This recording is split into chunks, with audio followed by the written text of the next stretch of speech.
नमस्कार, SBT news में आपका स्वागत है। पेश है 4 सितंबर शनिवार दोपहर 3:15 बजे राजस्थान जोधपुर बीकानेर की बड़ी खबरें।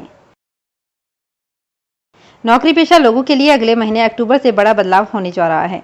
मोदी सरकार 1 अक्टूबर से श्रम कानून के नियमों में बदलाव करने की तैयारी में है। अगर ये नियम लागू हुआ तो 1 अक्टूबर से आपका ऑफिस टाइम बढ़ जाएगा। नए श्रम कानून में 12 घंटे काम करने की बात कही गई है। इसके अलावा आपकी इन हैंड सैलरी पर भी इस कानून का असर पड़ेगा। सरकार नए लेबर कोड में नियमों को 1 अप्रैल 2021 से लागू करना चाहती थी, लेकिन राज्यों की तैयारी न होने और कंपनियों को एचआर पॉलिसी बदलने के लिए ज्यादा समय देने के कारण इन्हें टाल दिया गया।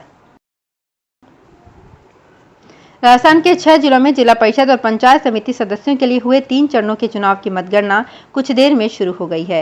रुझान में आना शुरू हो चुके हैं। शुरुआती रुझानों में पंचायत समिति सदस्यों के लिए गिनती में कांग्रेस के 282, भाजपा के 239 और 128 निर्दलीय आगे चल रहे हैं। आरएलपी के खाते में 20 और बसपा को 4 सीटें आ चुकी है। जिला परिषद के लिए की जा रही वोटों की गिनती में जोधपुर जिला परिषद में कांग्रेस के एक प्रत्याशी को बढ़त मिली हुई है। दौसा क्षेत्र के खेतों में पसीना बहाने के बाद खड़ी हुई बाजरे की फसल पर कई स्थानों पर संकट मंडरा रहा है। इन दिनों ये संकट बना हुआ है। क्षेत्र सहित अन्य कई स्थानों पर खेतों में टिड्डीनुमा ये कीड़ा दिखाई दे रहा है। इस कीड़े ने किसानों की चिंता बढ़ा दी है। टिड्डीनुमा ये कीड़ा, जिसे फड़का कहा जाता है, इससे बाजरे की फसल रोगग्रस्त हो रही है। कई जगहों पर फसल खराब होने की कगार पर पहुंच गई है। कई खेतों में ये कीट बाजरे की फसल को पूरी तरह नष्ट कर चुका है। अजमेर नगर निगम में भाजपा की महिला पार्षद नीतू शर्मा के पति रंजन शर्मा को तलाशने में नाकाम रही भ्रष्टाचार निरोधक ब्यूरो ने रिश्वत के मामले में शुक्रवार को एसीबी कोर्ट में उसके 2 दलाल साथियों के खिलाफ चालान पेश कर दिया। हालांकि एसीबी ने पार्षद पति के खिलाफ जांच लंबित रखी है। 2 लाख की रिश्वत लेते पकड़े गए दलाल रामगंज, न्यू गोविंद नगर के किशन खंडेलवाल और बिहारीगंज 7 पीपली बालाजी मंदिर के पास रहने वाले देवेंद्र सिंह के खिलाफ एसीबी कोर्ट में चालान पेश किया। राजस्थान कर्मचारी चयन बोर्ड ने कुल 250 संगणक पदों पर नई भर्ती के लिए नोटिफिकेशन जारी किया है। गैर अनुसूचित क्षेत्र के 220 और अनुसूचित क्षेत्र के 30 पद रखे गए हैं। भर्ती प्रक्रिया के लिए 8 सितंबर से 7 अक्टूबर तक ऑनलाइन आवेदन किए जा सकेंगे। दिसंबर में परीक्षा का आयोजन होगा। राजस्थान बेरोजगार एकीकृत महासंघ के पदाधिकारियों ने सरकार के फैसले का स्वागत किया। संघ के प्रदेश अध्यक्ष उपेंद्र ने कहा कि पिछले लंबे समय से प्रदेश भर के युवा संगणक भर्ती परीक्षा का इंतजार कर रहे हैं। उदयपुर से जयपुर के बीच सफर करने वाले यात्रियों के लिए अच्छी खबर है। रविवार यानी 5 सितंबर से जयपुर उदयपुर के बीच एक और फ्लाइट शुरू होने जा रही है। ये फ्लाइट रोजाना जयपुर से सुबह 8 बजे उड़ान भरेगी और सुबह 8:45 पर उदयपुर पहुंचेगी। महाराणा प्रताप डबोक एयरपोर्ट से ये फ्लाइट वापस सुबह 9:05 पर जयपुर के लिए रवाना होगी और 9:45 पर जयपुर लैंड करेगी। उदयपुर से अब उड़ान भरने वाली फ्लाइट्स की संख्या 13 हो जाएगी। जोधपुर जिले में जिला परिषद व पंचायत समिति सदस्यों के पदों के लिए मतगणना दोपहर तक जारी थी। दोपहर तक 21 पंचायत समितियों के 387 वार्डों में से 201 वार्डों के परिणाम घोषित हो चुके हैं। इसमें कांग्रेस को 104 और भाजपा को 73 सीटें मिली हैं। वहीं रालोपा को 13 और निर्दलीय को 11 सीटें मिली हैं। बीकानेर में कोरोना अभी पूरी तरह से खत्म नहीं हुआ है। राज्य के अधिकांश जिलों में लगातार 0 रोगी सामने आ रहे हैं। यहां तक कि एक्टिव केस भी कोई नहीं है।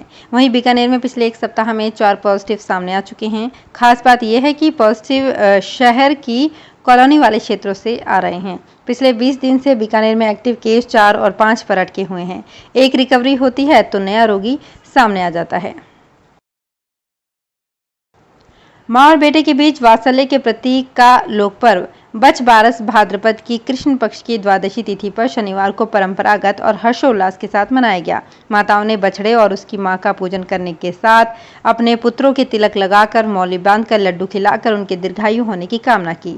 बछ बारस के दिन माताओं ने गेहूं का आटा, गाय के दूध से निर्मित व्यंजनों और चाकू से कटी सब्जियों का परित्याग किया। साथ ही बाजरे की रोटी और आंखें, धान, चना, मोठ की सब्जियां खाई।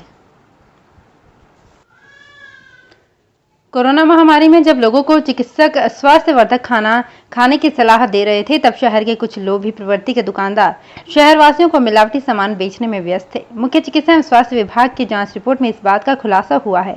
मार्च 2020 से अगस्त 2021 तक स्वास्थ्य विभाग ने शहर के विभिन्न स्थानों से कुल 290 खाद्य पदार्थों के नमूने दुकानों से एकत्रित किए थे।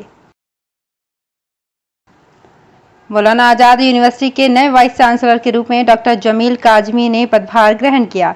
यूनिवर्सिटी कैंपस परिसर में हुए पदभार ग्रहण कार्यक्रम में पूर्व vice chancellor Padmashri professor Akhtarul Wasey ने डॉक्टर काजमी को पदभार ग्रहण कराया। इस मौके पर मौजूद समस्त स्टाफ से डॉक्टर काजमी ने शिष्टाचार भेंट की। नई नीति को बेहतर बनाने के लिए खनन मंत्री प्रमोद जैन भाया प्रत्येक संभागीय मुख्यालय पर जाकर खनन व्यवसायियों से संवाद करेंगे। इसकी शुरुआत शुक्रवार को बीकानेर से हुई है। कलेक्ट्रेट में पत्रकारों से बातचीत में नई माइनिंग पॉलिसी पर भाया ने कहा कि सरकार ने नई खनिज नीति बनाने अलग अलग टीमों को अधिक खनन वाले राज्यों में भेजकर जानकारी जुटाई है। नई खनिज नीति में SC ST, पिछड़ा वर्ग, युवा, बेरोजगार इंजीनियर, कोरोना में जान गंवाने वाले परिवारों को आगे लाने के लिए अलग से रिजर्वेशन मिलेगा।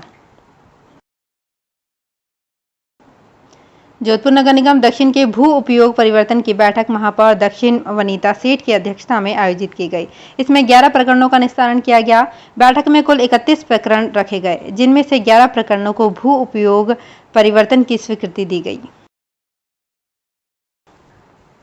देश की सबसे प्रतिष्ठित इंजीनियरिंग प्रवेश परीक्षा JEE एडवांस्ड में शामिल होने के इच्छुक विद्यार्थियों के लिए आवेदन प्रक्रिया 11 सितंबर से शुरू की जा रही है। ये परीक्षा 3 अक्टूबर को देश के 229 परीक्षा केंद्रों पर सुबह 9 से दोपहर 12 बजे और दोपहर 2:30 बजे से शाम के 5:30 बजे के बीच होगी। इस परीक्षा के माध्यम से देश की 23 IIT की लगभग 14,470 सीटों पर प्रवेश मिलता है। पंचायतों के चुनाव निपटने के बाद विधानसभा सत्र की बारी है। इसके बाद वल्लभनगर और धरियावद में उपचुनाव भी दस्तक दे रहे हैं। ये राजस्थान के मौजूदा राजनीतिक हालात हैं, लेकिन सियासतदानों की नजरें इससे परे कांग्रेस के उस अहम घटनाक्रम की बाट जो रही हैं, जिसमें मुख्यमंत्री अशोक गहलोत अपने मंत्रिमंडल में नए चेहरे शामिल करेंगे। ये होना है, लेकिन इसे लेकर अभी तक सिर्फ अटकलें लगाई जा रही है। तो फिलहाल इस बुलेटिन में इतना ही। फिर हाजिर होंगे कुछ और बड़ी खबरों के साथ। SBT न्यूज के और भी वीडियोस को देखने के लिए हमारे चैनल को सब्सक्राइब करें और नोटिफिकेशन पाने के लिए बेल आइकन को प्रेस करें।